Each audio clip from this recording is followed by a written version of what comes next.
नमस्ते बच्चों, my self Jaiswal sir. हम पढ़ रहे हैं class 10th mathematics chapter probability. Now we are at exercise 15.1 question number 14। Question number 14 says that one card is drawn from a well shuffled deck of 52 cards. So find the probability of getting a king of red color, a face card, a red face card, the jack of hearts, a spade, the queen of diamond. सबकी अलग अलग probability निकालनी है कि a king of red colour, लाल रंग का राजा बादशाह आने की क्या प्रायिकता है। So first is total number of outcomes, that is NS।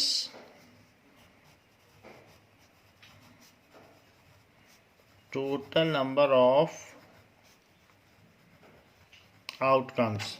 So total number of outcomes को NS कहा जाता है, that is 52। First question is first part, a king of red color. So a king of red color, how many red color kings are there? So king heart का भी हो सकता है, लाल पान का भी हो सकता है, एंड किंग डायमंड का भी हो सकता है, वो भी रेड कलर का होता है। So there are 2 kings of red colour, 2 of black colours and 2 of red colours, total 4 king होते हैं। So what is the probability of king of red color? So that is number of outcomes favorable to king of red color.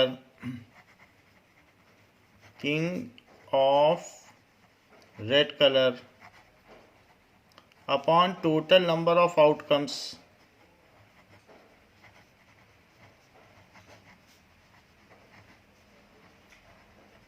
So there are 2 red color king and 52 are the cards. So 1 by 26 is the probability of getting a king of red color.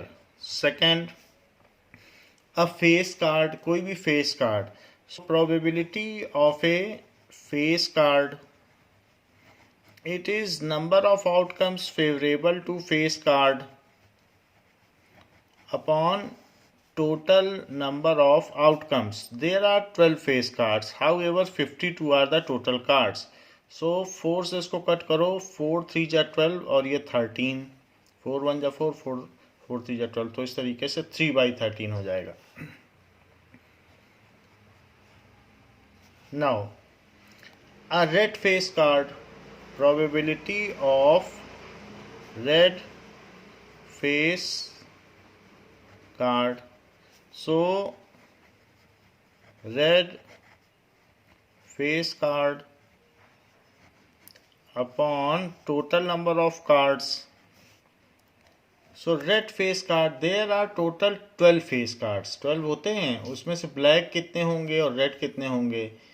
तो 6 तो black होंगे, बादशाह बेगम गुलाम, बादशाह बेगम गुलाम, एक तो spade का हो जाएगा और एक हो जाएगा क्लब का, ये तो ब्लैक के हो गए। बाकी हर्ट में भी बादशाह बेगम गुलाम और साथ में डायमंड में भी बादशाह बेगम गुलाम, तो 6 फेस कार्ड्स ऐसे होंगे जो रेड कलर के होंगे और टोटल 52। इसको 2 से कट किया जा सकता है, तो 3 by 26।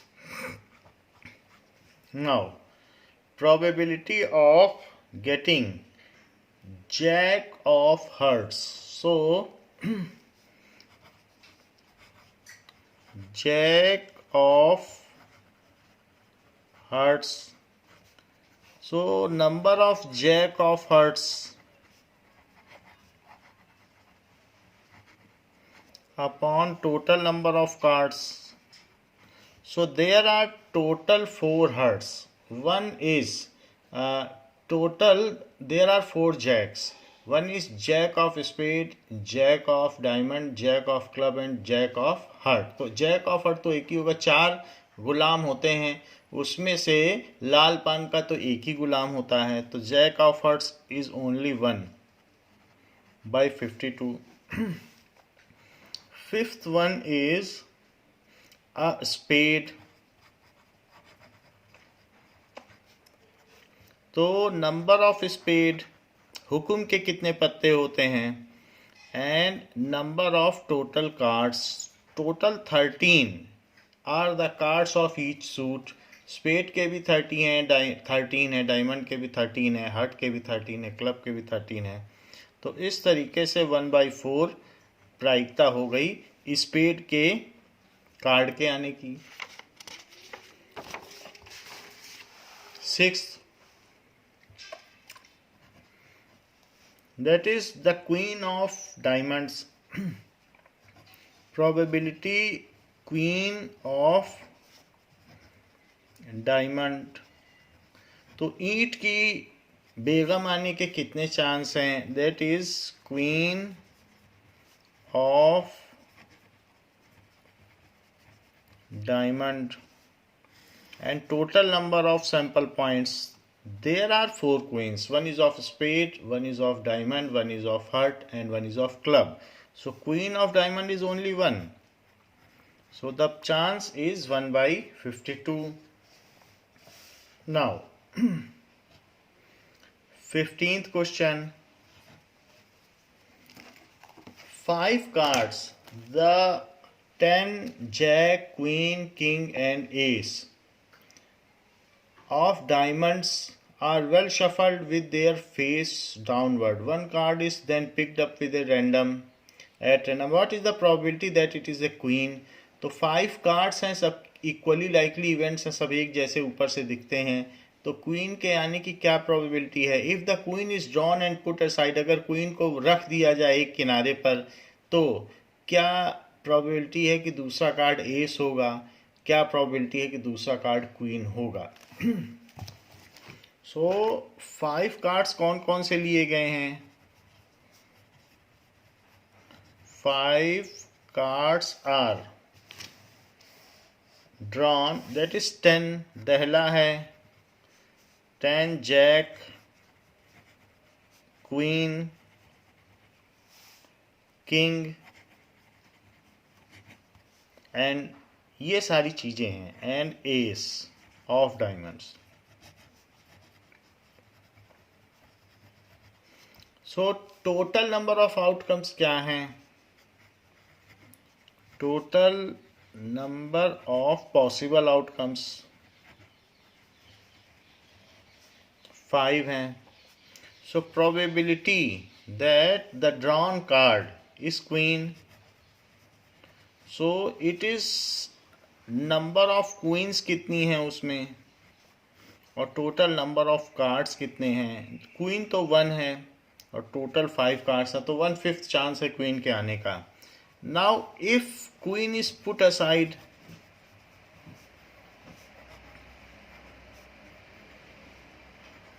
then we are left with 4 cards। 4 cards अब हमारे पास बच गए, क्वीन तो हट गई, 10 jack, king and ace, that is 10 jack, king and ace, all of diamonds. So probability of ace is number of ace cards upon total number of cards, number of outcomes, total number of outcomes.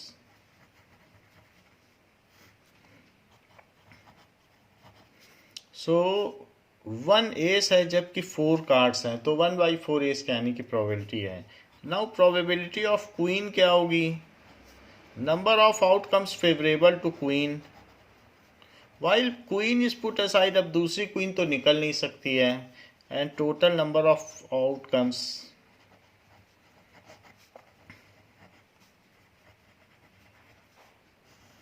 तो queen तो 0 हो गई, so there is no chance, it is impossible events of getting a second queen.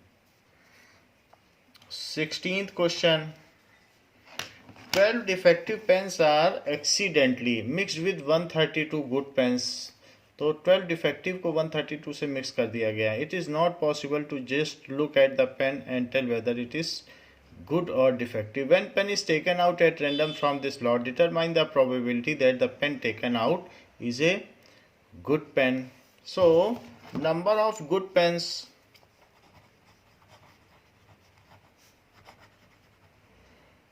that is 132.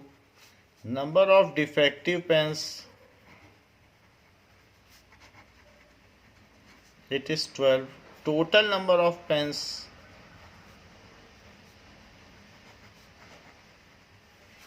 it is 132 plus 12. It is 144. Now probability, when we draw a pen out of this lot, so probability that it is good pen, it is number of good pens upon total number of pens.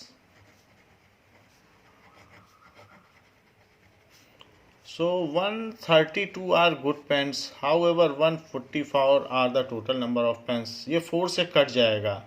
So 4 3 जा 12, 4 3 जा 12, 4 3 जा 12 और 24 बचेगा. तो 4 6 जा 24. अब ये 3 से कट जाएगा. So ये 11 और 12. So 11 by 12 are the chance of getting a good pen. Probability of getting good pen is 11 by 12.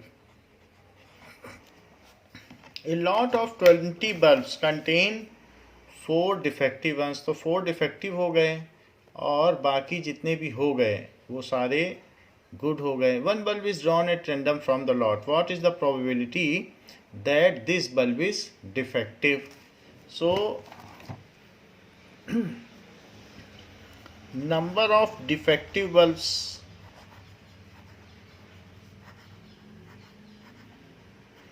is 4. Total number of bulbs,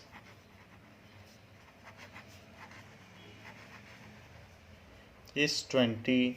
So probability that a defective bulb is drawn,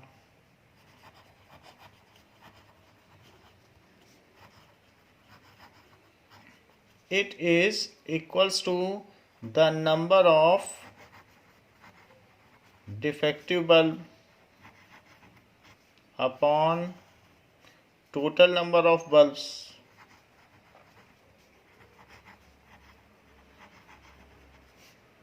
There are 4 defective bulbs, however total number of bulbs, पूरी lot 20 की है. 4 से अगर divide कर दिया जाए तो 1/5 probability आ जाएगी defective bulb की. Suppose that the bulb drawn is not defective, अगर वो defective नहीं था and it is not replaced, उसको निकाल कर रख दिया गया है. Show that now one bulb is drawn at random from the rest. अब हमारे पास 19 बल्ब्स बच रहे हैं. हमने एक अच्छा बल्ब निकाल लिया क्योंकि जो निकाला था वो डिफेक्टिव नहीं था, वो अच्छा बल्ब था. तो what is the probability that this bulb is not defective, यानी this bulb is good. So now if drawn bulb is not defective, that is good, and it is not replaced, उसे हमने replace नहीं किया. Now we are left with 19 bulbs with 4 defective bulbs. 4 defective तो उसी में ही रहे क्योंकि जो हमने निकाला था वो defective था ही नहीं, तो defective तो उसी में पड़े ही रहे. 4 defective bulbs. So अब हम एक और ट्रायल इसमें कर रहे हैं कि probability of the bulb that it is defective, पहले defective का निकालो without replacement after drawing one bulb.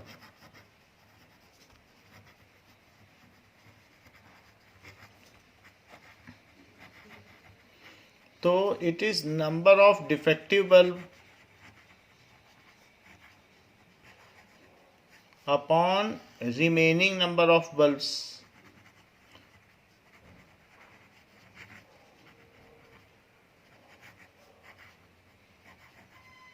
तो 4 डिफेक्टिव तो अभी भी पड़े रहे, लेकिन हमारे बल्बों की संख्या 19 हो गई।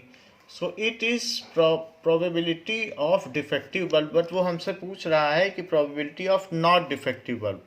सो probability of defective plus probability of not defective, ये क्या होता है?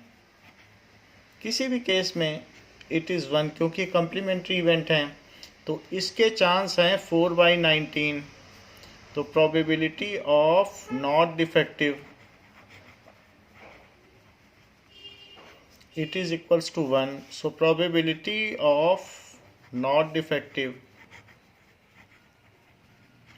it is 1 minus 4/19. So it is 19 minus 4/19 and it is 15/19. तो ये है कि जब हमने सेकंड पिकअप किया उसके अच्छे होने के इतने चांस बचे। इसको दूसरी तरीके से भी किया जा सकता है कि if one good bulb is withdrawn, if one good bulb is withdrawn, now there are 19 bulbs left with 4 defective, उसमें से 4 डिफेक्टिव हैं और कितने बच गए? 4 माइनस करो and 15 good bulbs. So probability of not defective अब सीधा भी निकाल सकते हो, it is probability of good, so it is number of good bulbs upon total number of bulbs।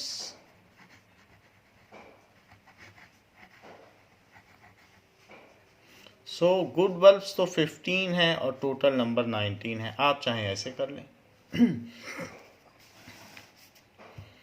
18th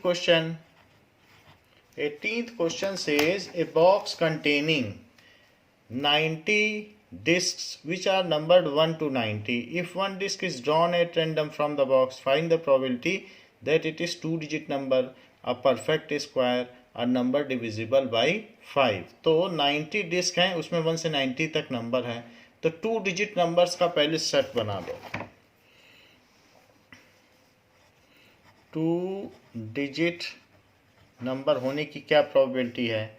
so it is 2 digit numbers, तो 1 से 9 हटा दीजिए, बाकी सारे 2 डिजिट नंबर होंगे, क्योंकि 10 से 2 डिजिट नंबर हो जाएगा। सो 2 डिजिट नंबर्स कितने हो जाएंगे? It is equals to 90 minus 9, it is 81, क्योंकि 1 2 3 4 5 6 7 8 9 ये 1 डिजिट नंबर है, फिर इसके बाद से सारे 2 डिजिट नंबर स्टार्ट हो जाएंगे। तो probability of 2 digit number, it is equals to total 2 digit numbers, total number of discs,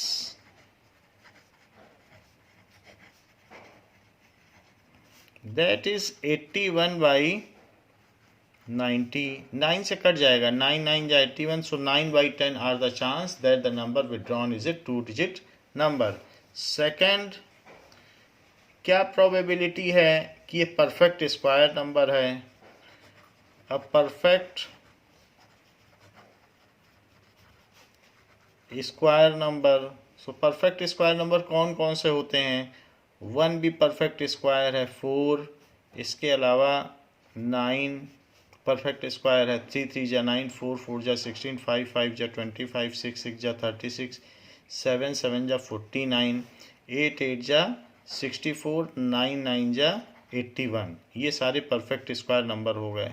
सो 1 2 3 4 5 6 7 8 9, तो ये 90 के अंतर्गत ये सारे हो गए। There are 9 perfect square numbers.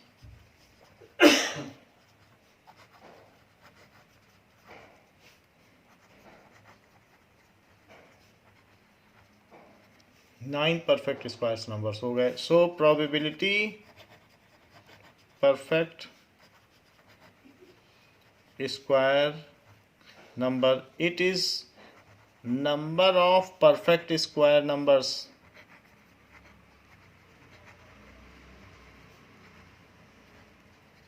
upon total number of discs। कितनी discs हैं? total number of discs। so total 9 perfect square numbers हैं, यहाँ देख लें आप, काउंट कर लें, और total 90 discs हैं। so it is 9/90। तो सिर्फ 1/10 चांस है कि जो नंबर आएगा वो परफेक्ट स्क्वायर होगा। There is third part, that the number is divisible by 5। A number divisible by 5, तो उसके लिए क्या होगा? 5 हो सकता है, 10 हो सकता है, 15 हो सकता है, और ऐसे करके 90 तक हो सकता है। तो ये कितने नंबर्स होंगे? Let these are n terms, जिसमें कि an 90 है और a 5 है और d भी 5 है, क्योंकि कॉमन डिफरेंस 5 है और ये AP बना रहा है। These numbers are in AP। तो an is equals to a plus n-1d। So 90 is equals to 5 plus n-1 into 5। So 90 minus 5 is n-1 into 5। So 85/5 is n-1। so 5 1 जा 5, 5 7 जा 35, और +1 उधर से भी कर दो तो n। so n is equals to 18। there are 18 such numbers which are divisible by 5। there are 18 such numbers divisible by 5। so probability that the number drawn is divisible by 5। so number of favorable outcomes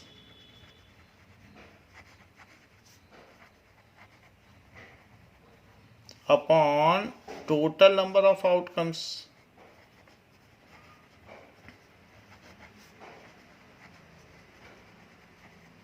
so total 18 numbers हैं जो 5 से विभाजित हो जाते हैं और total 90 हैं, तो 1/5 इसकी प्रोबेबिलिटी हो गई। Now next question is, a child has a die whose 6 faces show the letters। वैसे तो 1 2 3 4 5 6 होते हैं, लेकिन डाई में A B C D A 2 बार आया हुआ है। The die is thrown once. What is the probability of getting A? What is the probability of getting D? So,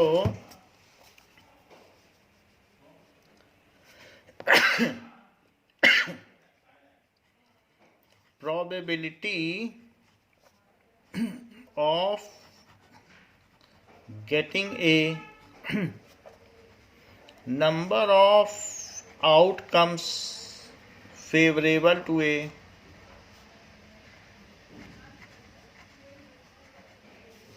upon total number of outcomes. Total 6 faces होते हैं die में। Die का मतलब पासे में 6 फेसेस होते हैं। सो 2 तो ए हैं, क्योंकि ABCDEA और टोटल 6 आउटकम्स हैं, तो 1/3 चांस है A के आने के। प्रोबेबिलिटी ऑफ गेटिंग D तो 1 ही है उसमें। getting D.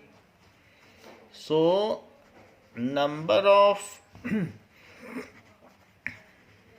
outcomes favorable to D upon total number of outcomes.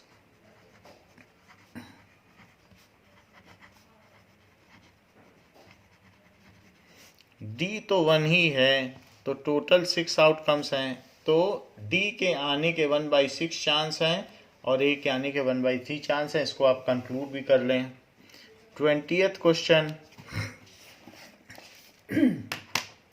Suppose you drop a die at random on the rectangular region. हमने एक लूडो या कोई गेम में हमने पासा फेंक दिया, तो क्या चांस है कि ये सर्कल के अंदर लाई करेगा जिसका कि डायामीटर 1 मीटर है। So the probability that dice will fall inside circle, probability that die falls inside circle, it is equals to area of circle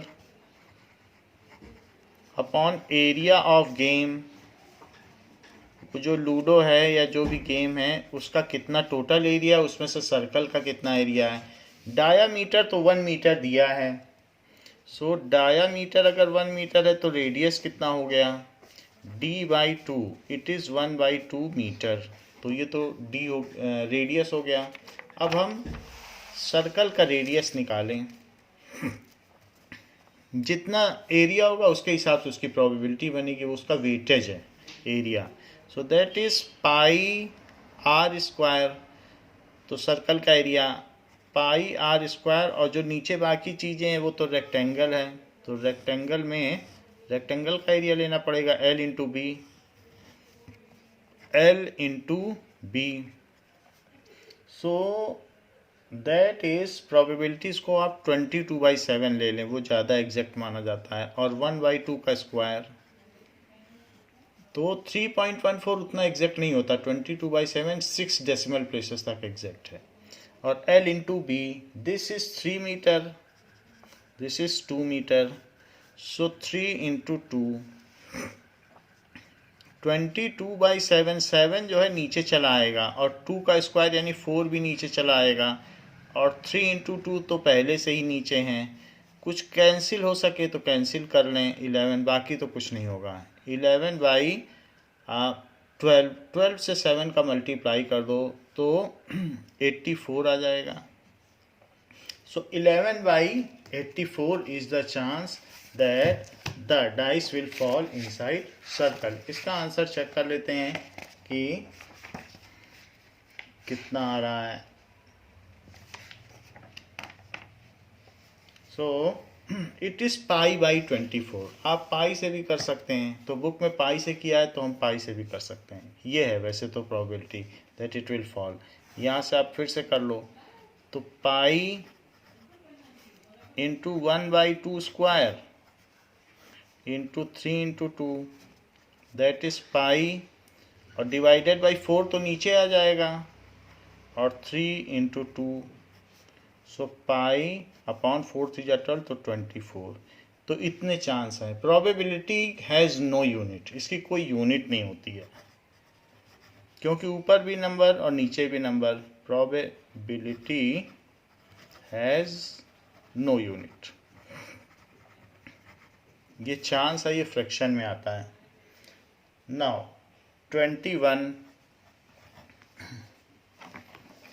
a lot contains 144 ball pens. तो बॉल पेन्स हैं जिसमें से 20 defective हैं, others good हैं। So Noori will buy a pen if it is good and not buy if it is defective. The shopkeeper draws one pen at random and gives it to her. What is the probability that she will buy it? अगर वो pen अच्छा निकला तो वो ले लेगी, और अगर वो पेन अच्छा नहीं निकला तो वो नहीं लेगी। That she will not buy it। तो दो ही चांस है। So there are 20 defective pens. So number of pens defective, these are 20, total number of pens, that is 144. number of good pens या not defective, तो 144 minus 20, that is 124 pens.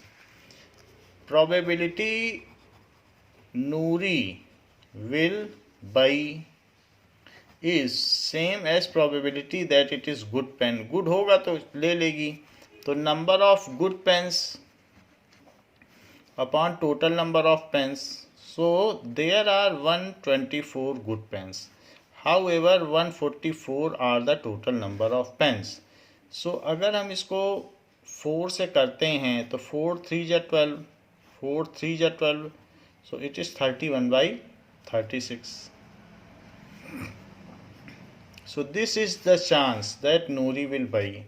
probability Noori will not buy, so buying and not buying are complementary events. will buy and probability will not buy,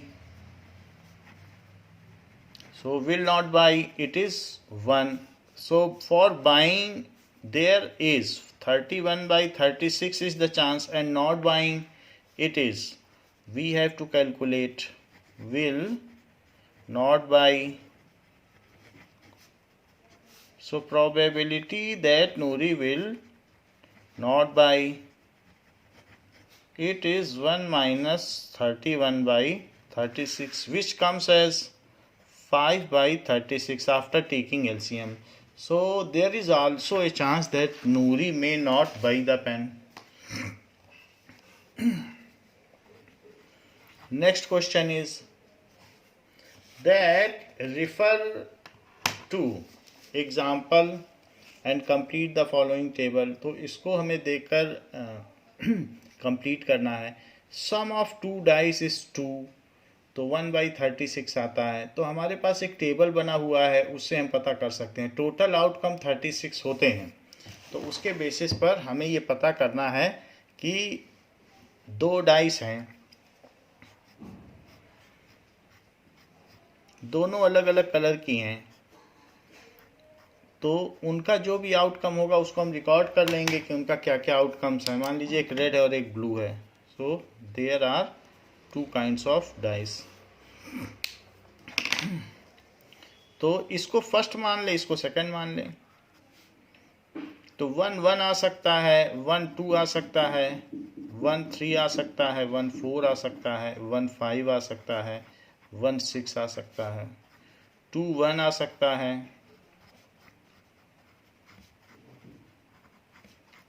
2 5 आ सकता है. यानी पहले dice में 2 आए, दूसरे में 5, पहले में 2 दूसरे में 6. अब पहले में 3 आ जाए तो दूसरे में सारी चीज़ें आ सकती हैं.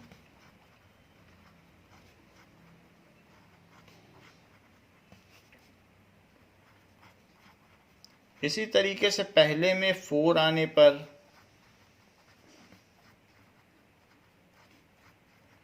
भी सारी चीज़ें आ सकती हैं, और पहले में 5 आने पर भी सारी चीज़ें आ सकती हैं.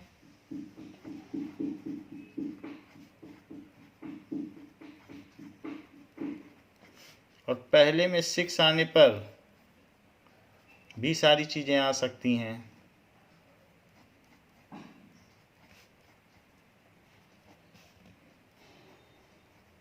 इनके बीच सब में कॉमा लगा दें क्योंकि ये सब सैंपल पॉइंट्स हैं.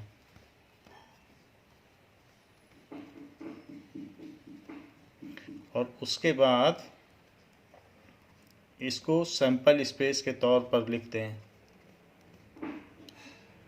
ये so this is sample space.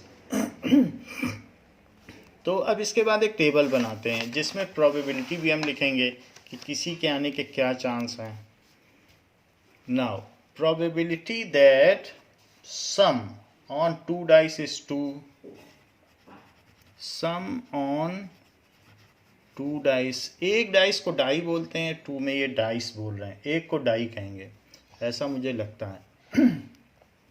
So it is 2 3 4 5 6 7 8 9 10, 11 and 12। तो ये नंबर्स के आने की क्या प्रोबेबिलिटी है, तो इनकी प्रोबेबिलिटी निकाल लेते हैं। ऊपर के टेबल की हेल्प से हम ऐसा करेंगे कि गेटिंग 2, 3, 4 उनका सम तो 12 तक आ सकता है और 2 से शुरू होगा। अगर दोनों में 1 1 मिनिमम आया तो उनका सम 2 हो जाएगा। अब देखें प्रोबेबिलिटी, टोटल NS कितना है, तो यहाँ NS लिख लें, it is 36। Sum will be 2, तो एक ही इवेंट है जो फेवरेबल है, sum will be 3। Now 2 events are favourable, 2 1 या 1 2 आ जाए। Sum will be 4, there are 3 events which are favourable, so 3/36। जैसे 4 आने के लिए 2 1 2 2 3 1 एंड 1 3 आ जाए। 5 आने के लिए क्या क्या होगा, 4 1 1 4 3 2 2 3, ऐसी 4 इवेंट बनेंगे। फिर ये 5 ये देखिए 6 आने के लिए, तो 6 आने के लिए 5 1 4 2 3 3 2 4 1 6, सो इट इज 5/36। 7 आने के लिए, तो 7 के लिए भी आप देख लें, यहाँ ये सारी इवेंट बन रही हैं, सो इट इज 6/36। लेकिन 8 आने के लिए अब कम होती जाएंगी, 8 होने की 5 ही इवेंट बन रही हैं, 5 3 4 4 3 5 2 6 एंड 6 2। और 9 आने की 4 इवेंट्स बन रही हैं, 3 6 4 5 5 4 6 3, तो 4/36। 10 आने की भी 3 इवेंट्स बन रही हैं, सो 6 4 5 5 4 6, सो 3/36। 11 आने की 2 ही बनती हैं, 5 6 एंड 6 5। 12 आने की तो एक ही बनती है, किसी एक के आने से दूसरा नहीं आ सकता। अगर सम 2 आ गया है तो इनमें से कोई नहीं आ सकता। So these all events are pairwise mutually exclusive. These all events are pairwise mutually exclusive, ये परस्पर अपवर्जी हैं। And combinedly consume the complete sample space, पूरा सैंपल स्पेस खा गई हैं। And combinedly consume complete sample space, so are exhaustive, exhaust कर दिया इन्होंने, एग्जॉस्टिव। तो जब भी म्यूचुअली एक्सक्लूसिव एंड एग्जॉस्टिव कोई हो तो उन सभी प्रोबेबिलिटी का सम यूनिटी होता है। तो probability of sum 2 plus probability of 3 plus probability of 4 5 6 7 8 9 10 11 plus P12। अगर आप सबको ऐड करेंगे, आप इसमें ऐड करते जाइए, सबको ऊपर ही ऊपर ऐड कर लो सबको, तो 36 ही आएगा। सो दिस इज 36/36, जोड़ कर देख लेना, आ ही जाएगा। तो 1 + 2 3, 3 + 3 6, 6 4 10 15 21 26 30 33 33 + 2 35 और 36 आ जाएगा। तो इस तरीके से ये जो भी इवेंट्स हैं अगर म्यूचुअली एक्सक्लूसिव एंड एग्जॉस्टिव हो, क्या ये इवेंट्स इक्वली लाइकली हैं? नो, क्योंकि किसी का वेटेज अलग है, किसी का अलग है, तो इसलिए these events are not equally likely. सबके अलग अलग आने के चांस हैं, तो ये इक्वली लाइकली नहीं है। नाउ अब इस क्वेश्चन में तो हमने टेबल फिल कर दी है। A student argues that there are 11 possible outcomes. Therefore, each of them has a probability 1/11. तो कह रहा सबकी 1/11 होगी. Do you agree with this argument? Justify your answer. So no, as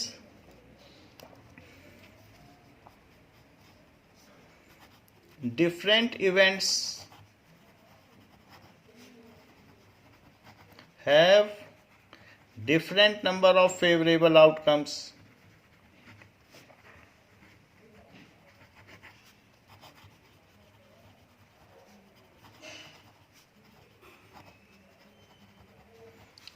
So events are not equally likely.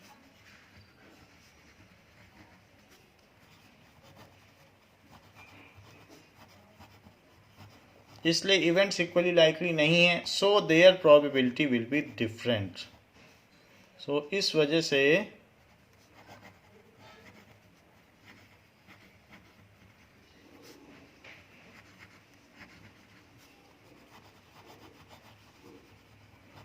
Different. Next is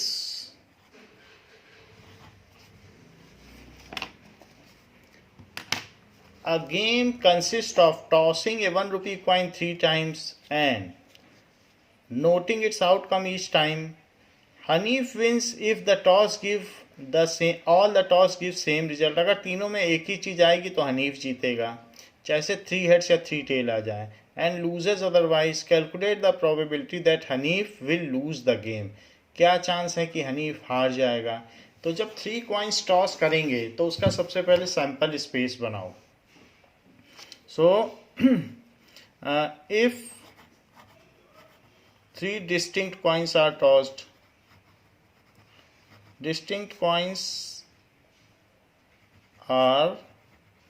पता चल सके कि पहला कॉइन कौन सा है, दूसरा, तो उसके बेसिस पर तो सैंपल स्पेस क्या बनेगा?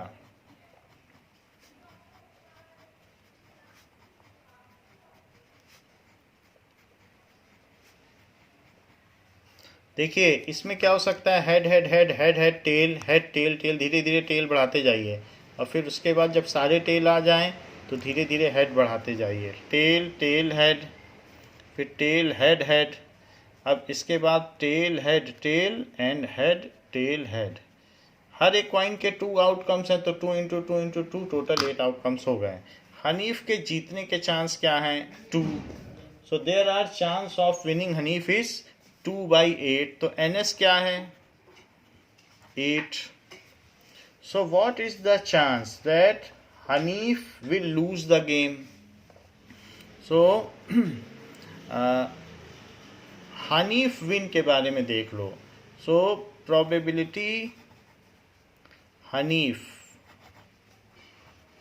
wins, it is equals to number of outcomes favorable upon total number of outcomes.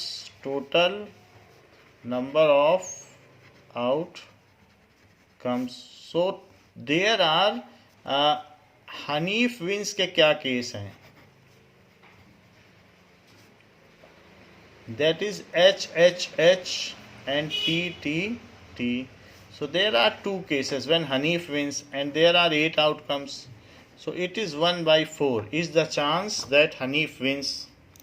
Then what is the chance that Hanif lose? So Hanif wins and Hanif not wins.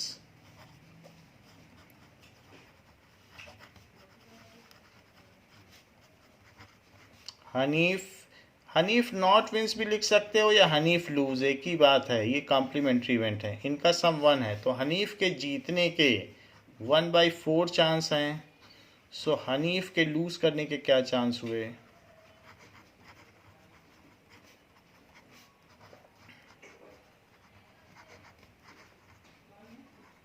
So that Hanif will lose the game is 1 minus 1/4.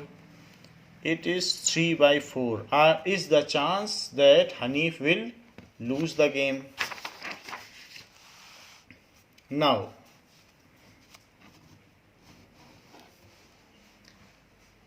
there is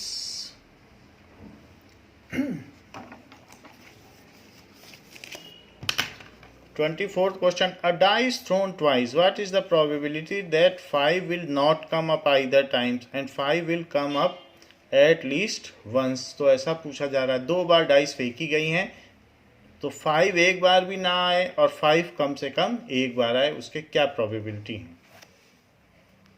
Now we have made the sample space for all the outcomes when die is thrown twice. एक बार फेंकी गई फिर दूसरी बार फेंकी गई, तो first time का outcome है, सेकंड का, ऐसे सारा है। तो पहले हम इसका सेकंड पार्ट करते हैं कि 5 will come up at least once. So number of cases when 5 will come at least once, कम से कम एक बार आ जाए। तो देखो 5 वाली लाइन कौन सी है, ये 5 वाली लाइन है, तो यहाँ 5 एट लीस्ट वंस आ रहा है, और ये भी 5 वाली लाइन है, तो यहाँ भी एट लीस्ट वंस आ रहा है। तो ये पूरी लाइन ऐसी हो गई जिसमें 5 एट लीस्ट वंस आ रहा है। So these are the cases when 5 is coming at least once, और कहीं नहीं आ रहा, या तो फर्स्ट में 5 आ जाए या सेकंड में 5 आ जाए, दो ही हैं। तो ये एट लीस्ट वंस और 2 वाला केस है, यहाँ 2 बार भी आ रहा है। So it is equals to 1 2 3 4 5 6 7 8 9 10। So there are, एक और केस बनेगा 6 1 6 2 6 3 6 4 6 5 और 6 6। तो अब केस बन जाएंगे, टोटल कितने हो जाएंगे कि 5 एक बार भी आ जाए, तो ये भी इंक्लूड कर लो। नाउ ये हो गया टोटल 36 केस हो गए। तो 1 2 3 4 5 और 1 2 3 4 5 6, तो टोटल नंबर ऑफ केसेस 11 हो गए। So probability 5 comes at least once, कम से कम एक बार आए, इट इज इक्वल्स टू, ये जो भी नंबर ऑफ केसेस हैं, so number of favourable cases upon total number of cases. So number of favourable cases तो 11 हैं और टोटल नंबर ऑफ केसेस 36 हैं। So this is 5 comes at least once, और 5 will not come up either time, 5 आए ही ना, तो जो बच गए हैं उसमें 5 अब कहीं नहीं आ रहा है। So probability 5 comes at least once plus probability 5 never comes, ये कॉम्प्लीमेंट्री इवेंट्स हैं और इनका सम 1 होगा। तो अब जो हमारा सेकंड पार्ट है, सेकंड तो पहले ही कर लिया, ये फर्स्ट पार्ट है। तो फर्स्ट पार्ट में हम ये निकालना चाहते हैं 5 नेवर कम्स।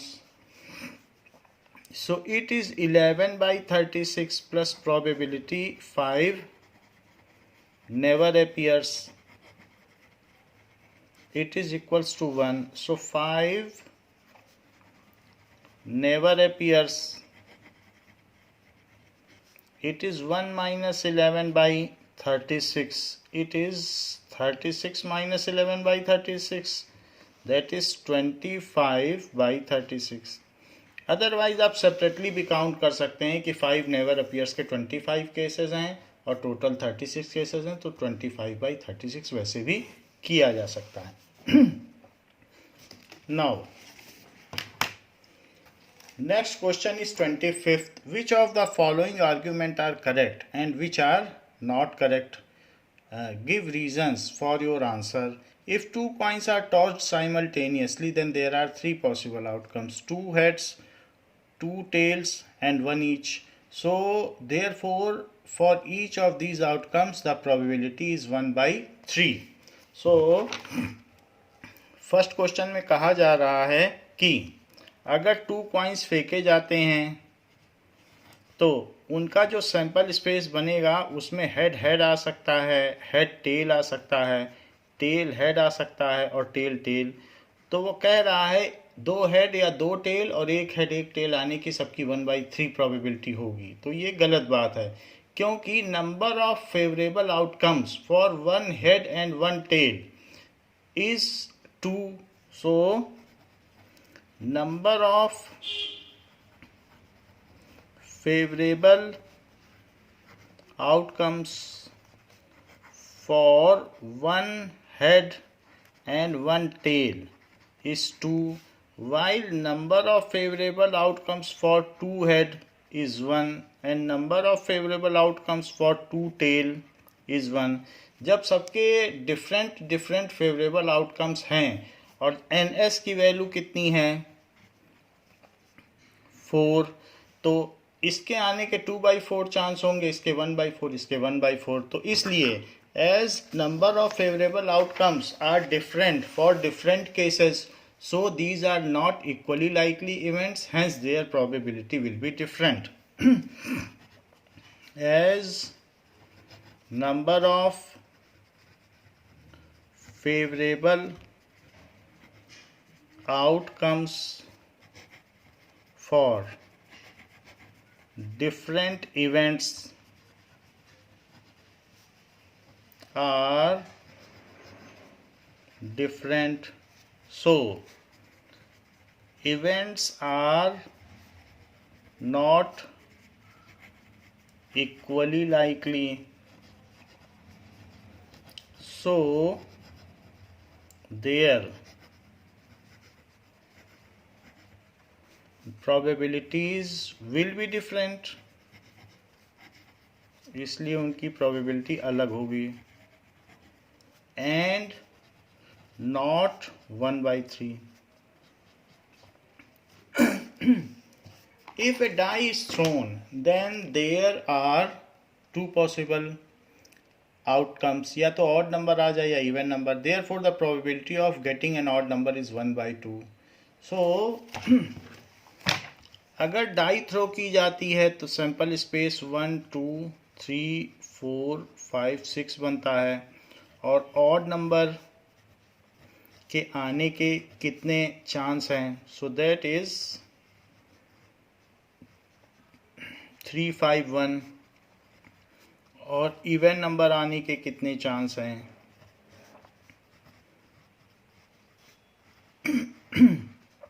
उसके भी 3 हैं। So as number of favourable outcomes, as number of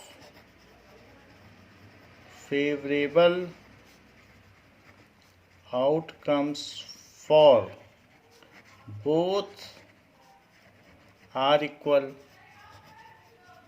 further probability of odd number, it is number of cases for odd number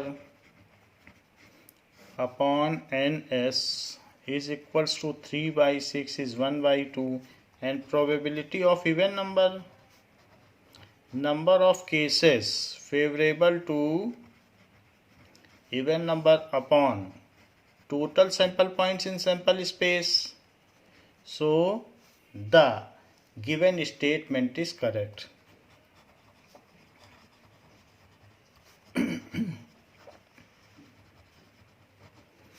correct भी लिख सकते हो, वैलिड भी लिख सकते हो, स्टेटमेंट की वैलिडिटी है। तो इस तरीके से यहाँ पर दिखाया गया है। नाउ एक्सरसाइज 15.2,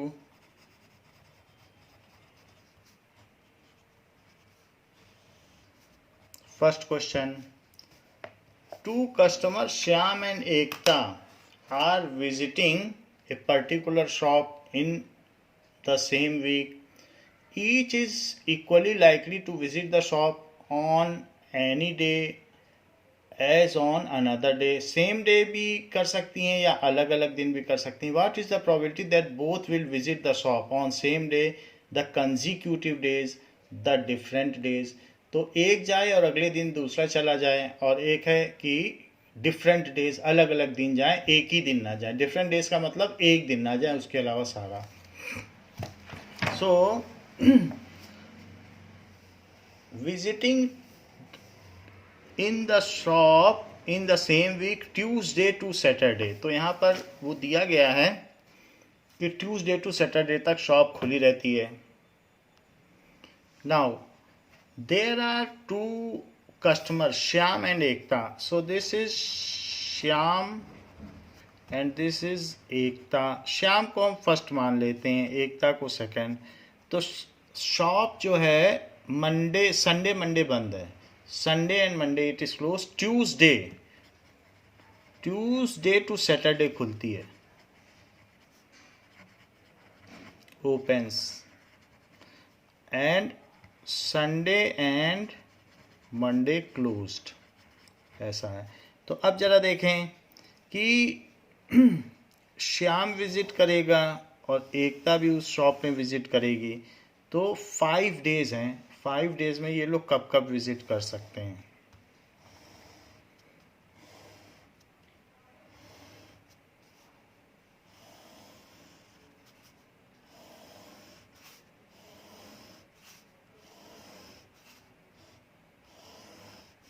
नाउ ऐसा हो सकता है कि जो श्याम है वो तो ट्यूसडे को विजिट करे, बट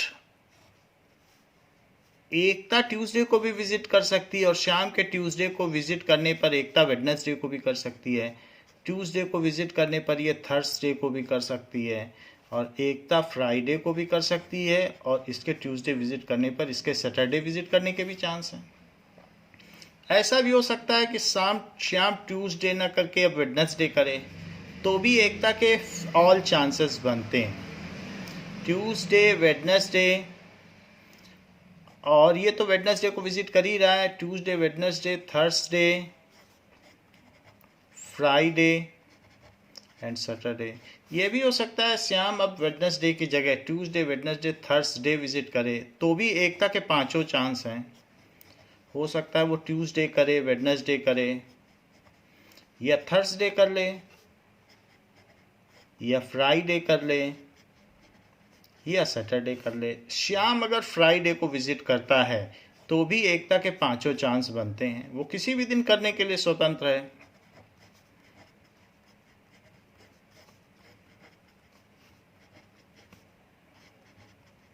और अगर श्याम सैटरडे को विजिट करता है तो भी एकता किसी भी दिन कर सकती है। इट इज इंडिपेंडेंट, दोनों कस्टमर इंडिपेंडेंट हैं।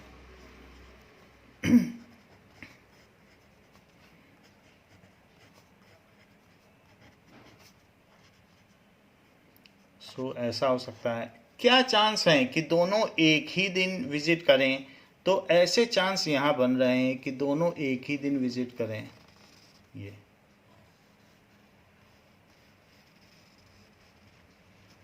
Tuesday, Wednesday, Thursday, Friday, and Saturday.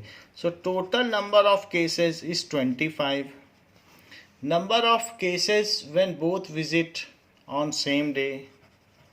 Number of cases when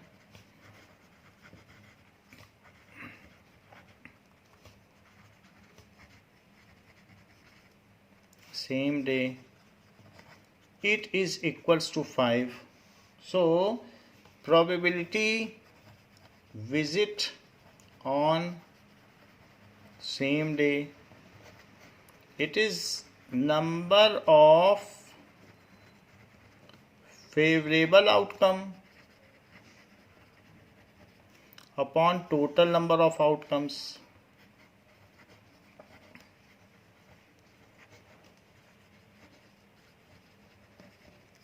so favourable outcomes तो 5 हैं, 5 ऐसे केस बन रहे हैं जिसमें दोनों एक साथ विजिट कर सकते हैं, और टोटल 25 है। So there is 1/5 chance that both are visiting on same day. Second part पूछा गया है कंजिक्यूटिव डेज।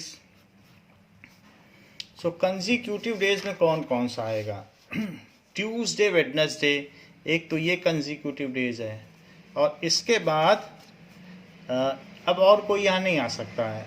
यहाँ देखिए वेडनेसडे ट्यूसडे, ये भी कंजिक्यूटिव है, एक वेडनेसडे को चला जाए लगातार, एक तो पहला वाला बुधवार चला जाए, दूसरा मंगल को चला जाए तो भी है। वेडनेसडे थर्सडे भी कंजिक्यूटिव है, बट वेडनेसडे फ्राइडे में गैप आ जाता है। यहाँ देखो थर्सडे ट्यूसडे नहीं है, थर्सडे वेडनेसडे है, थर्सडे फ्राइडे भी है, थर्सडे सैटरडे नहीं है, फ्राइडे ट्यूसडे नहीं है, फ्राइडे वेडनेसडे नहीं है, फ्राइडे थर्सडे है, और साथ में फ्राइडे सैटरडे भी है। यहाँ देखो सैटरडे ट्यूसडे भी हो सकता है, क्योंकि सैटरडे के बाद दुकान फिर सीधा ट्यूसडे को खुलती है, तो इसलिए ये केस बनेगा। सर कंजिक्यूटिव डेज है ना, 2 दिन बंद रहती है तो उसमें तो उन लोगों की गलती नहीं है, तो सैटरडे के बाद ट्यूसडे हो सकता है, सैटरडे वेडनेसडे नहीं हो सकता है, सैटरडे फ्राइडे हो सकता है। तो 1 2 3 4 5 6 7 8, so there are 8 cases when they can visit and these are consecutive. So cases when they consecutive days, so cases of consecutive days, तो इन सारे केसेस को लिख लीजिए, Tuesday, Wednesday, then Wednesday, Tuesday, बस अगल बगल वाले लिख लीजिए, कुछ इतना सोचना नहीं है।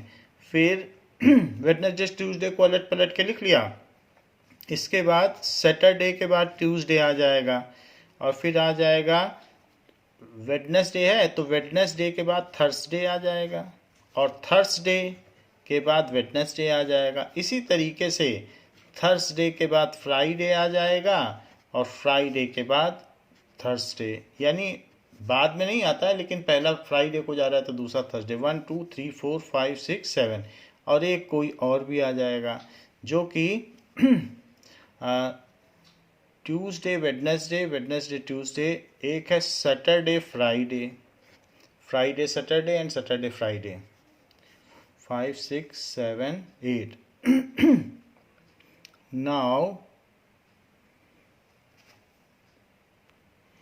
and Saturday Friday and Friday Saturday, ये आ जाएगा, इसको नहीं लेंगे, सैटरडे ट्यूसडे नहीं लिया गया है। ये मैंने जो बोला था कि कंजिक्यूटिव डेज है तो कंजिक्यूटिव डेज में इसे नहीं माना जा रहा है, क्योंकि 2 दिन का जो गैप है वो गैप में लिया जा रहा है।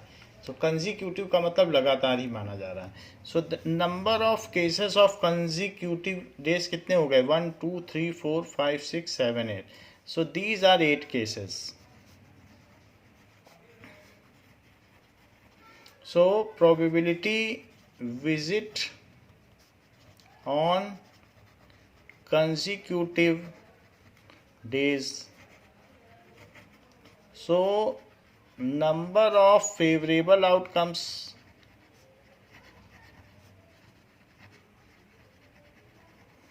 upon total number of outcomes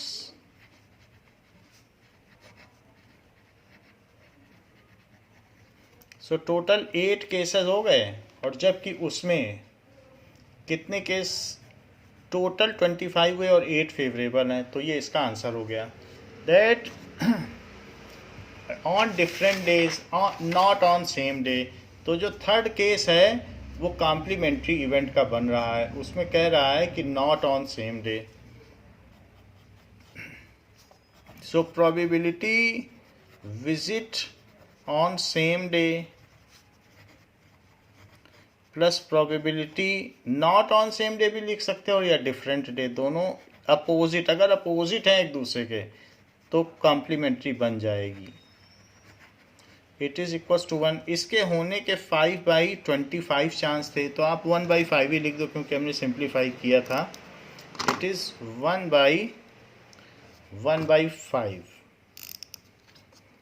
1/5 plus probability different days,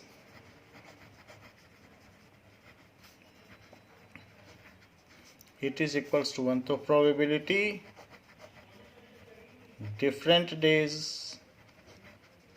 it is 1 - 1/5, so it is 4/5 कि वो लोग अलग अलग दिन विजिट करेंगे। इसकी कितनी संभावना है?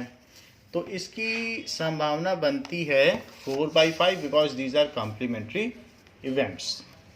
तो इस तरीके से ये, चूँकि ये पूरक घटनाएं हैं तो इस वजह से इस तरीके से इनका योग इकाई होगा। सेकंड क्वेश्चन देखिए। सेकंड क्वेश्चन में दिया गया है a die is numbered in such a way that its faces show the numbers 1 2 2 3 3 6। ऐसे फेस में शो कर रहा है, ये नहीं शो कर रहा है 1 2 3 4 5 6, 1 2 2 3 3 6 and thrown 2 times and the total score is noted. उसको 2 बार फेंका गया तो फर्स्ट टाइम थ्रोन और सेकंड टाइम, फर्स्ट को यहाँ ऊपर दिखाया गया है और सेकंड को नीचे, ऐसा भी किया जा सकता है। तो उनके नंबर नोट किए गए हैं।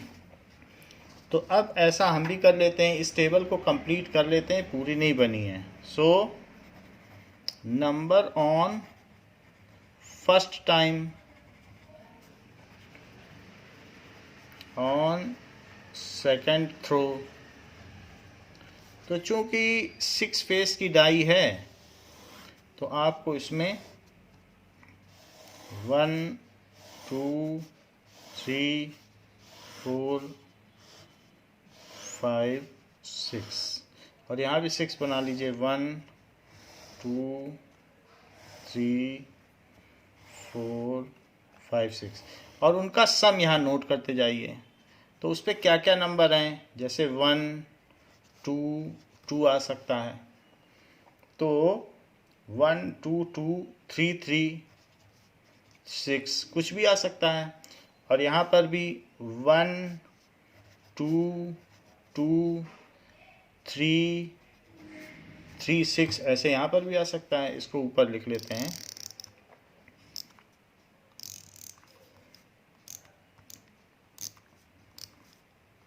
नाउ 1 2 2 3 3 6 ये आ सकता है। So number on first throw या first time and number on second time. अब मान लीजिए दोनों में 1 1 आया, पहली डाई में भी 1, सेकेंड डाई में 1, तो उनका सम कितना हुआ 2।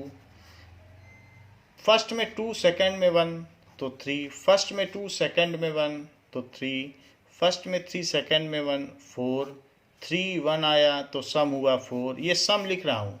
6 और 1 आया तो सम हुआ 7। ऐसे दूसरे में करो, पहले में 1, दूसरे में 2 तो 3 2 2 4 2 2 4 3 2 5 3 2 5 6 2 8 1 2 2 2 2 2 3 2 जोड़ते चले जाइए, 3 2 5 6 2 8 1 3 4 2 3 5 2 3 5 3 3 6 3 3 6 और 6 3 9 1 3 4 2 3 5 2 3 5 3 3 6 3 3 6 और 6 3 9 1 6 7 2 6 8 2 6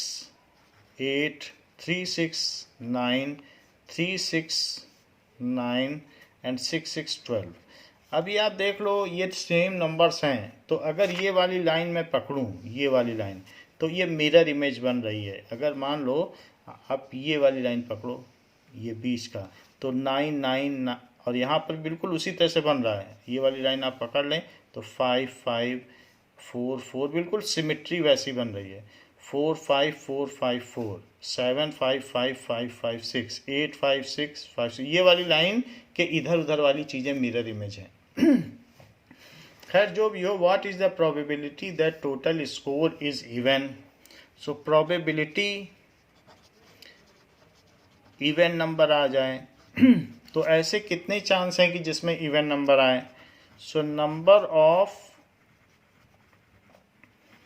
favourable outcomes upon total number of outcomes. Total तो 36 हैं। टोटल नंबर ऑफ आउटकम्स, तो इवन नंबर आने के क्या चांस हैं। 1 2 3, पहली लाइन में 3 हैं, 4 5 6 7 8 9 10 11 12 13 14 15 16 17 18 ऐसे चांस हैं जो इवन नंबर के बन रहे हैं। और टोटल 36 आउटकम है, तो हाफ प्रोबेबिलिटी है कि इवन नंबर आएगा। What is the probability that total score is 6। तो अब 6 कितने बार आ रहा है वो भी देख लो। पहले में नहीं आ रहा है, दूसरे में भी नहीं है, तीसरे में नहीं है, यहाँ 2 6 हैं, 2 6 3 6 4 6, 4 बार 6 आ रहा है। So the probability that the number is 6 now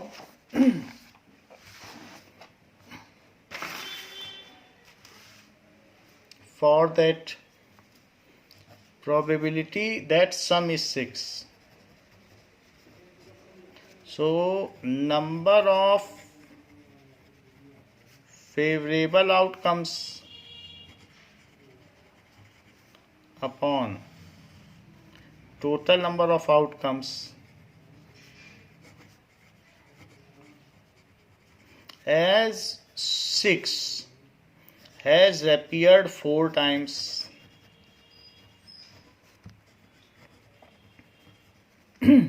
so इसलिए ये 4/36 जो कि 1/9 हो जाएगा। फिर थर्ड केस क्या है, ये तो सेकंड केस हो गया। एट लीस्ट 6, कम से कम 6 और 6 या 6 से ऊपर, probability at least 6, so number of favourable outcomes upon total number of outcomes तो 6 आए कम से कम या उससे ज़्यादा आए तो ज़रा देख लो 6 या 6 से ज़्यादा। ये पहली लाइन में एक ऐसा केस है, 1 2 3 4 5 6 7 8 9 10 11 12 13 14 15, देयर आर 15 केसेस। जबकि 6 या उससे ज़्यादा आ रहा है तो 15/36 से 5 से कट जाएगा, 3 से कट जाएगा, 3 5 या 15 और 12, तो ऐसे कितने केसेस बन गए, 5/12 इसकी प्रोबेबिलिटी हो गई।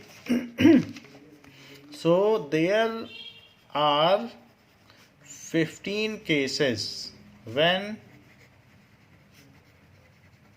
sum is either 6 or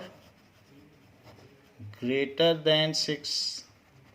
तो फिर इसको कंक्लूड कर लीजिएगा कि इनकी क्या प्रोबेबिलिटी है, तीनों का अलग अलग कंक्लूड हो जाएगा। Now third question,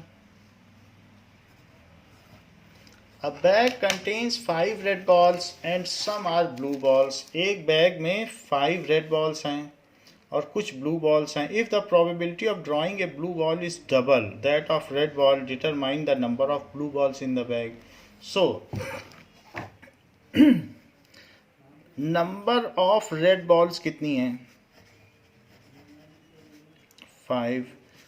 number of blue balls कितनी हैं, x। इसको लेट किया गया है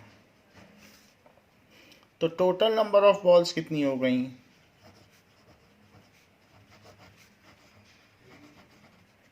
it is 5 + x। Probability of red balls, तो इन्होंने बताया है यदि probability of drawing blue ball is double that of red ball, तो प्रोबेबिलिटी ब्लू के प्रोबेबिलिटी जो भी है वो रेड की डबल है। तो वही क्वेश्चन हम बना लें, probability of blue is 2 times probability of red. लेकिन प्रोबेबिलिटी ऑफ ब्लू क्या होगी, एन ब्लू और रेड की क्या होगी, N red by N S. तो ब्लू का क्या केस बनता है, x/5 + x, जबकि रेड का क्या बनता है, 5/5 + x। क्योंकि रेड के बारे में तो हमें पता है 5 बॉल से, ब्लू का नहीं पता है, तो ब्लू की x लिख लो। इसी के लिए x को सॉल्व कर लो और पता कर लो कि उसमें कितनी ब्लू बॉल्स हैं। नीचे का 5/x कैंसिल हो गया तो x is equals to 2 × 5 10। There are 10 blue balls. वैसे भी इसकी डबल ही होनी चाहिए तभी डबल प्रोबेबिलिटी बनेगी। So there are 10 blue balls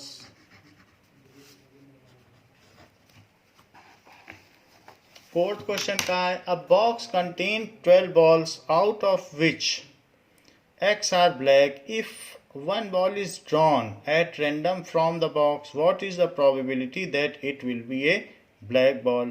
तो 12 balls हैं जिसमें से X black हैं और एक बॉल अगर हमने निकाल ली है तो उसके ब्लैक होने की क्या चांस है? टोटल नंबर ऑफ बॉल्स 12 हैं. टोटल नंबर ऑफ बॉल्स 12 और ब्लैक बॉल्स कितनी हैं? Is X. So probability of black balls कितनी हो जाएगी? It is number of black ball upon total number of balls. तो अब वो तो दे नहीं रहा है, X बोल रहा है, तो फिर X/12 ही हमें लिखना पड़ेगा. ये आंसर हो गया कि प्रोबेबिलिटी ऑफ ब्लैक बॉल्स. तो probability of black ball is X/12.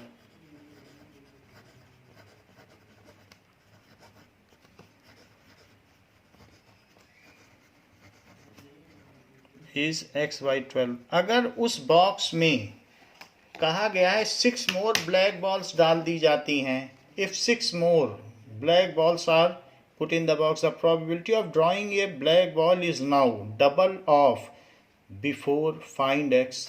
और अब हमने इसमें 6 ब्लैक बॉल्स और डाल दी हैं. Now 6 black balls are added to box.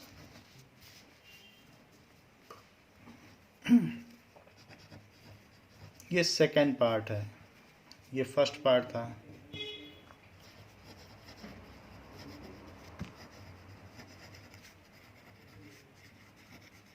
Added in box. तो total number of black balls कितनी हो गई?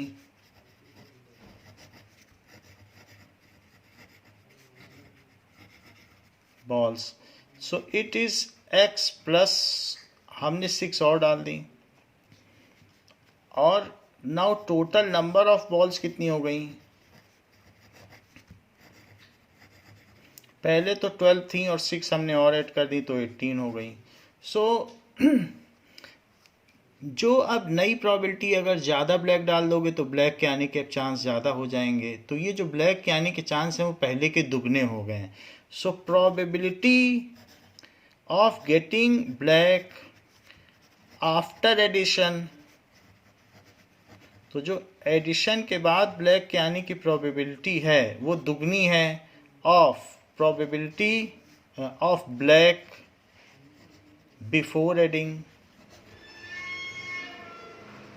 तो ऐड करने से पहले जितनी भी थी उसकी अब डबल हो गई. ब्लैक डाल दोगे तो ब्लैक के आने की संभावना भी बढ़ जाएगी. लेकिन जो न्यू केस है उसमें प्रोबेबिलिटी क्या है कि new number of black balls that is X+6 और 18 हो गई टोटल बॉल्स. जबकि अर्लियर केस में सिर्फ X ब्लैक बॉल थी और ये 12 ही था. ये पहले का केस है जब ब्लैक बॉल के आने की ये चांस थी, अब बढ़ गए हैं चांस. तो अब नीचे नीचे दोनों तरफ 6 से कट किया जा सकता है. 6 3 जाए 3, 6 2 जाए 12, इस 2 से इसे भी कट किया जा सकता है. तो it is X+6/3. It is equals to X. Now X+6 is equals to 3X. So 3X - X is equals to 6. 6 is equals to 2X. तो X क्या हो गया? 3. तो इसका मतलब है earlier there were 3 black balls. तो वो ठीक ही बात है, आपने डबल कर दिया, 6 डाल दी. तो earlier there were 3 black balls. इसका आंसर चेक कर लेते हैं.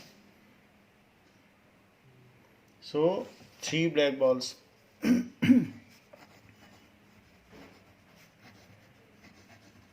सो X की वैल्यू 3 है.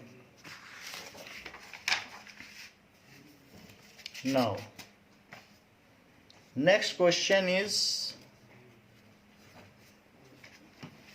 ए जार कंटेन्स 24 marbles. जार में 24 marbles है. Some are green and others are blue. If a marble is drawn at random from the jar, the probability that it is green is 2/3. Find the number of blue balls in the jar. तो ये 2/3 है green के आने की probability. So a jar contains 24 marbles. So number of marbles is 24. So probability of green और blue ही है उसमें. It is number of green balls upon total number of balls. Green ball के आने की प्रायिकता 2/3 है. नंबर ऑफ ग्रीन बॉल्स तो हमें पता नहीं. हाँ, टोटल नंबर ऑफ बॉल्स पता है. तो यहाँ से हम नंबर ऑफ ग्रीन बॉल्स निकाल लेंगे, फिर ब्लू भी निकल आएगी. 24 को ऊपर ले जाओ तो ये 8 आ गया. तो इससे नंबर ऑफ ग्रीन बॉल्स तो 16 हो गई. So there are 16 green balls. तो ब्लू बॉल कितनी हो गई?